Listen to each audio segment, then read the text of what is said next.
As you can see, behind me is a building with the stones Yerushalayim. I'm in Yerushalayim recording this particular session, but so nice to be with you. And this is the parasha of Acharei, a double parasha, and Acharei Kedoshim. And in this parasha, the Alter Rebbe discusses in a maimer a very interesting understanding of something we say daily in the morning tefillah, in the morning blessings, right at the beginning, where we say at the very first stage, Elokai neshama shenosato bi tahorahi, ata varasa, ata yotzarto, ata nafachtoli. So let's have a look at these stages. Tahorahi, the neshama you gave me, Elokai God, neshama shenosato bi, the neshama that you gave me, tahorahi, it's pure, stage one. Ata varata, you created it. Ata yatzarta, you formed it. Ata nafachtabi, you blew it into me.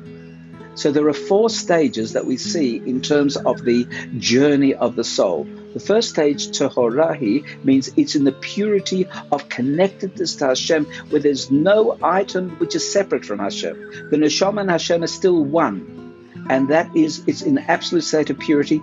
That's the world of Atzilut, the very high realm where nothing yet is separate from God. Next we say, Ata Varata, you created it. That means it's moved from the first level of Atzilus into the world of Bria. Barata, Bria, creation. Creation means the beginnings of independent existence, a sense of self. Admittedly, in the world of Bria, it's still a very spiritualized sense of independence. But the neshama becomes aware to some limited extent of itself. And then we say the next phrase in the davening there, in that phrase, Ata yatzarta, you formed it. And that's the next word of Yetzirah, from Yatzarta. So we now have the world of Yetzirah. The neshama descends to the third world, well, the world we call the world of formation, where there's a greater sense of its own independence. And then ultimately it says, Ata nafachta bi, you blew it into me.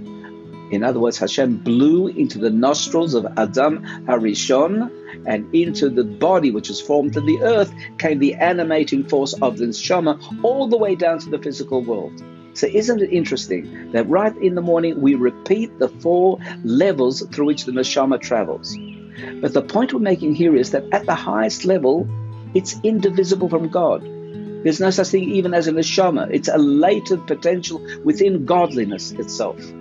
We say it's like the ray of the sun inside the sun. Does the ray of the sun have any independent existence in the sun? I can't say it does.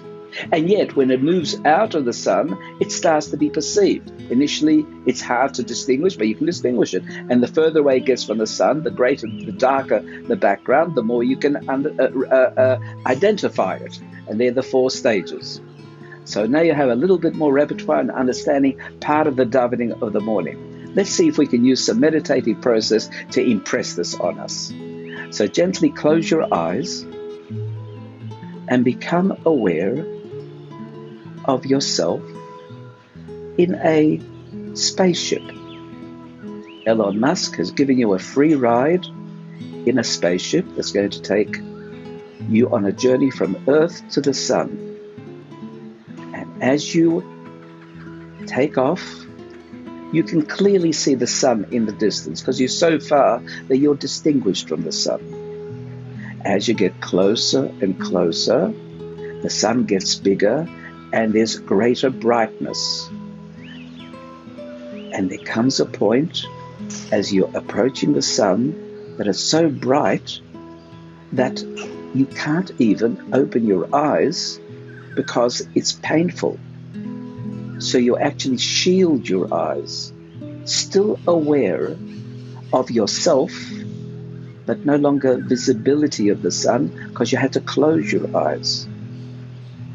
And now you're within the sun. You don't exist. You and the sun are one. The neshama and Hashem are in a state of unity in the world of Atzilut. And now you begin to return to earth. You still can't open your eyes, but as it reverses and starts to leave the sun's arena, you can just a little begin to open your eyes in your imagination. It's still very bright, painfully bright. But then it's a very, very fast spaceship. You move away from the sun. You can open your eyes and you can begin to see the sun. So you've moved from Atzilut through Bria and now into Yetzirah. And now you're going to come into the finite physical world, the world of earth and physicality. And you can open your eyes completely, see the sun in the distance, but you feel yourself. Complete independent existence, the neshama in the body. And that's where it's destined to carry out its most important work of mitzvot, which means to be able to elevate the world to an even higher plane than it was before, and likewise yourself. Think about that for a moment. That journey, the neshama's journey, and gently start to open your eyes, coming all the way back and taking that lesson and keeping it in mind when you say your morning bracha and you get to the early section, Elokai, Neshama Shenosato Bi, Tehirahi, Ata Barosa, Ata Yotzarto, Ata Nafachta Bi.